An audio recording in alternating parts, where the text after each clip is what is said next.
Bienvenue dans ce Deep Dive. Aujourd'hui, on plonge dans l'univers des géants de la tech. GAFAM, Google, Apple, Meta, Amazon, Microsoft et bien sûr Nvidia maintenant. Oui, impossible de l'ignorer. Exactement. Ces entreprises, elles façonnent notre ère numérique. On a des sources qui analysent leur histoire, où ils en sont, leur influence mondiale. Et notre but, c'est d'extraire l'essentiel, pour comprendre d'où ils viennent et surtout où l'IA les emmène. Absolument. On parle là d'une concentration de capitalisation boursière, d'influence, c'est sans précédent. Comprendre comment ils fonctionnent, leur impact, c'est crucial. Oui. On va donc décortiquer les infos clés, des documents, en se concentrant sur le plus pertinent. D'accord. Alors commençons par les origines. Un petit retour rapide. Google et son fameux PageRank. Ah oui! Qui a tout changé pour la recherche. Apple, du garage à l'iPhone, on connaît l'histoire.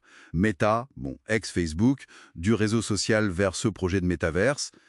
Amazon, parti d'une librairie en ligne pour devenir The Everything Store. Et puis AWS, le cloud. Microsoft, de MS-DOS à Azure. Et Nvidia, des cartes graphiques pour les jeux. Oui, au départ, c'était ça. Aux puces qui sont au cœur de l'IA aujourd'hui. D'ailleurs, une petite anecdote, des sources Google, ça vient de Google. Oui, le terme mathématique. Un 1 avec 100 zéros. C'est ça, pour symboliser l'immensité de l'info à traiter, Voilà, et ces bases expliquent bien leur position actuelle. Si on prend quelques chiffres pour 2025 d'après les sources, Oui. Google domine toujours la recherche, plus de 90%. Android aussi sur les mobiles, autour de 73%. Et Google Cloud, c'est 12% du marché. Leur CA au T1 2025, c'était 90,2 milliards de dollars. Quand même. Et Apple, alors c'est intéressant, 19% du marché mondial des smartphones, ça peut paraître moins qu'Android en volume. Oui.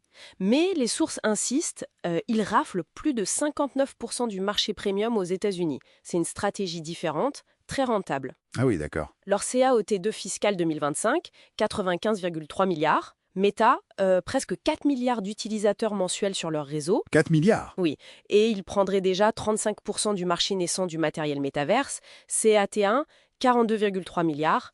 Amazon, le géant du e-commerce US, autour de 40% et leader du cloud avec AWS à 29%. AWS reste devant. Oui. Et un CA annuel 2024 de 638 milliards. Microsoft, toujours maître des OS de bureau avec Windows à 70% et très fort dans le cloud, Azure à 22%. CA T3 fiscal 2025, 70,1 milliards. Et alors, Nvidia, là, les chiffres sont spectaculaires après ce qu'on lit. Ah oui, c'est le moins qu'on puisse dire. Nvidia détient une part écrasante du marché des puces pour l'IA. On parle de 80% des accélérateurs. 80%. Et 92% des cartes graphiques dédiées. Résultat, leur CA pour l'année fiscale 2025 a bondi à 130,5 milliards de dollars. C'est énorme. C'est une hausse de 114% sur un an. Et les sources l'attribuent très clairement à la demande massive pour l'IA. Justement, l'IA, c'est là que ça devient vraiment passionnant. C'est le fil conducteur pour leur avenir. Ça ressort partout. On voit Google qui pousse son modèle Gemini, Apple qui explore avec Vision Pro la réalité augmentée mixte. Oui, l'informatique spatiale. C'est ça. Meta investit des milliards dans le métavers et l'IA est clé pour ça. Amazon optimise toute sa logistique avec. Microsoft intègre Copilot, son assistant IA, quasiment partout. Oui, dans tous leurs produits. Et Nvidia, ils fournissent la puissance de calcul à tout le monde, C'est ça. Et ce qui est fascinant, c'est l'échelle. Les sources parlent de plus de 200 milliards de dollars investis collectivement dans l'IA, juste en 2023. 200 milliards. Une vraie guerre des talents aussi pour recruter les experts. L'IA est vraiment vue comme la prochaine couche fondamentale de l'informatique. Nvidia parle même de 4e révolution industrielle, d'après les documents. D'accord. Mais, parce qu'il y a un mais, ce tableau a aussi des ombres. Les sources pointent des défis croissants. La pression réglementaire déjà. Ah oui, ça monte partout. Antitrust, données personnelles. On voit des amendes de l'UE pour Google, Meta, Apple, des enquêtes aux US, en Europe, en Chine, qui visent aussi Amazon, Microsoft, Nvidia. C'est devenu systématique, on dirait. Et puis il y a les tensions géopolitiques. Ça force par exemple Apple à diversifier sa production vers l'Inde, le Vietnam.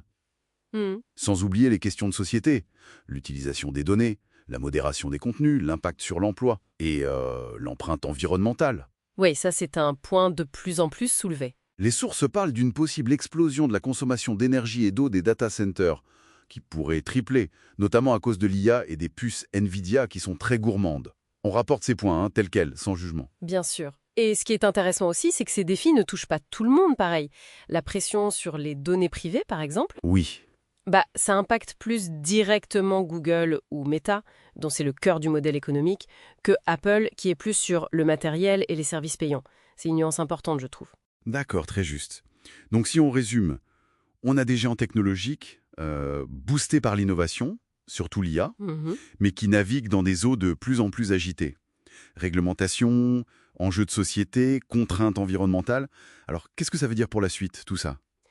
Si on essaie de prendre un peu de recul, l'enjeu fondamental qui ressort des documents, c'est vraiment celui de l'équilibre. L'équilibre. Oui, comment concilier cette puissance d'innovation qui est phénoménale et la concentration de pouvoir qui va avec?